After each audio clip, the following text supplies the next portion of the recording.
Breath of the Wild.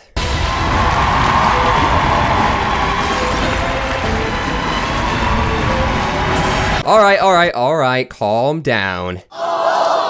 This guy stinks! Everybody knows about Breath of the Wild. It's one of the most critically acclaimed games of, well, ever. To this day, people are still talking about it and praising it as one of the best games of all time. Because of this, Breath of the Wild went on to become one of the best-selling games on the Nintendo Switch and the best-selling game in the Zelda series. Not to mention the fact it's receiving a sequel set to release next year. But what if I told you that Breath of the Wild might not have been so successful if it wasn't for another game that was released a couple years before it? That game is Xenoblade Chronicles X.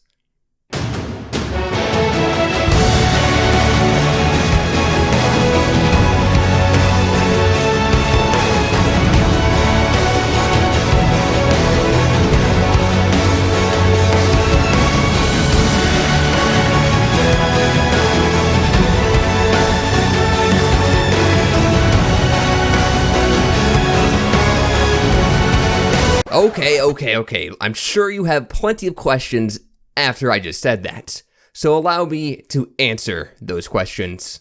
How does Xenoblade Chronicles X relate to Breath of the Wild? Well, to answer that question, we're going to have to go back to 2007, the year Nintendo bought Monolith Soft. After their acquisition, Monolith Soft assisted Nintendo in development of many of their biggest games. For example, they helped with Super Smash Bros. Brawl, The Legend of Zelda Skyward Sword, Animal Crossing New Leaf, Pikmin 3, Legend of Zelda A Link Between Worlds, Splatoon, and most importantly for this video, Breath of the Wild. Now you probably know where this is going. Besides just generally helping Nintendo develop their games, Monolith Soft is most famously known for being the lead developers of the Xenoblade series. See the connection? The same developers that made Xenoblade X helped make Breath of the Wild. And if for some whatever crazy reason you don't believe me, well, you can actually spot many Monolith Soft employees in Breath of the Wild's credits. But what exactly did Monolith Soft do to help the development of Breath of the Wild? Well, unfortunately, we don't entirely know. However, we do have some information about their role in the game's development thanks to an interview with Aonuma, where he says, on Skyward Sword, Monolith had mainly helped us on graphics design and other artistic elements. Even though we could have asked them to help on the technical side, we realized their way of making games was completely different from ours, and we didn't have much to learn from them in this installment, since we were almost doing two different jobs. On the other hand, for Breath of the Wild, we've been assisted by level designers used to large game areas in order to make topographic arrangements. So there you have it. Sounds like Monolith Soft helped in creating the large open world that Breath of the Wild is famous for, and arguably, one of the most important parts of the game. It actually makes a lot of sense why the Zelda team would ask for Monolith Soft's help. Not only was the Zelda team already buddies with Monolith Soft due to their help on the previous two Zelda titles, but Monolith Soft also is the development team that has the most experience making open world games. Think about this.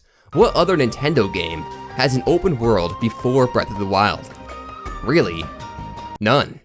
Unless you count Wind Waker, which technically does have a large open world, but also it was just a bunch of small islands separated by water to hide the game having to load.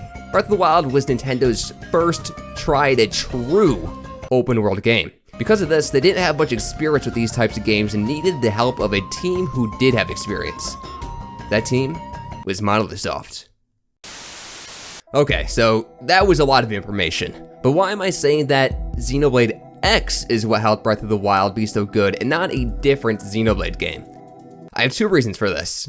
First, the timing of both games' release. Xenoblade X came out 2 years before Breath of the Wild, but we know Breath of the Wild was in development for much longer than 2 years. This means that there is a good chance that Monolith Soft developers are probably working on Breath of the Wild and Xenoblade X at the same time during some point, and would use the knowledge they learned from one game to help make the other. Second thing is, Xenoblade X was also Monolith Soft's first true open world game. While other Xenoblade games had large open areas to explore, X was the first one to be a completely seamless open world where you can travel across the entire map with no loading screens, just like Breath of the Wild. So once again, Monolith Soft most likely used the information they learned while working on Xenoblade Chronicles X and applied it while working on the world of Breath of the Wild. There are actually some pretty interesting similarities between the games too. Everyone loves to praise Breath of the Wild for giving the player complete freedom in how you can explore Hyrule. You can go anywhere you want at any time, climb up any wall or mountain, and even fly through the sky with your paraglider.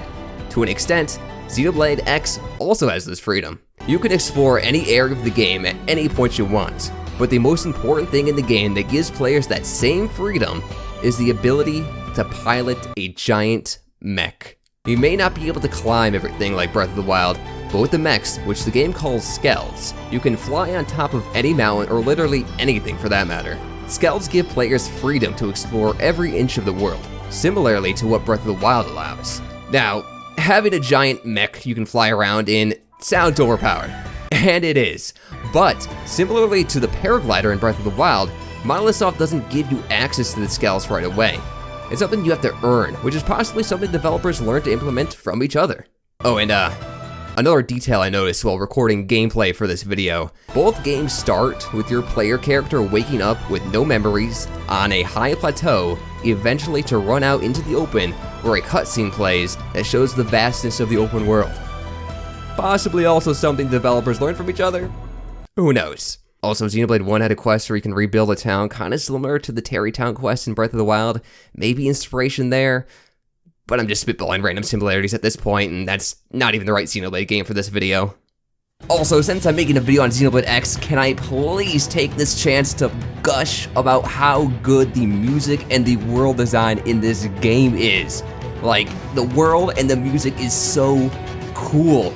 I absolutely love Breath of the Wild, you guys know that, it's a fantastic game, but honestly, I think the world design and the music is even better in Xenoblade X. Like, you guys have been hearing the music throughout this video, you're hearing it right now, and you've been seeing the gameplay, the world, throughout the video. You're seeing it right now. It's beautiful, it's huge, and the music is just grand and epic. Shoutouts to Sawano, the same composer who makes the music for Attack on Titan, by the way, who made the music for Xenoblade X. I really hope they get him back for a future Xenoblade game someday. Just, it's awesome, it's amazing.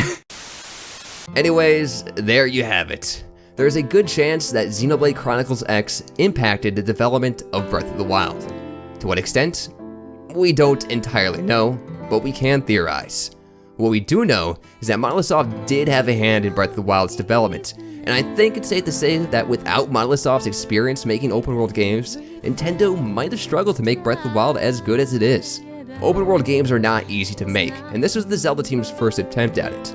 Luckily, Xenoblade X gave Monolith Soft the experience they needed to make the world of Hyrule as wonderful as it is.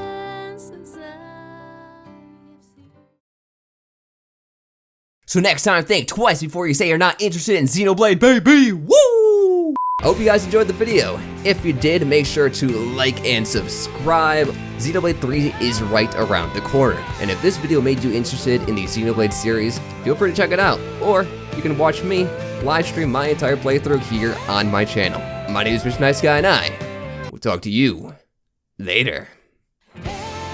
Shoutouts to Ashton, Alistar, Allison, David, Jessica, Velvet, Nintendo Boy, Sandra, Rescape, Finn, Taco Gimme, Fuchsia, Quinn, Spinix, Cheese, Lou, Neve, Snakes of Victory, Luca, Goldilocks, Tristan, Dark Noodle, Super Banana, Fluffy Deer, Melissa, Leo, Ketchup, Happy Sammer, Aiden, Overweight Possum, Brooke, and Lauren for supporting me on Patreon or being a member on my channel.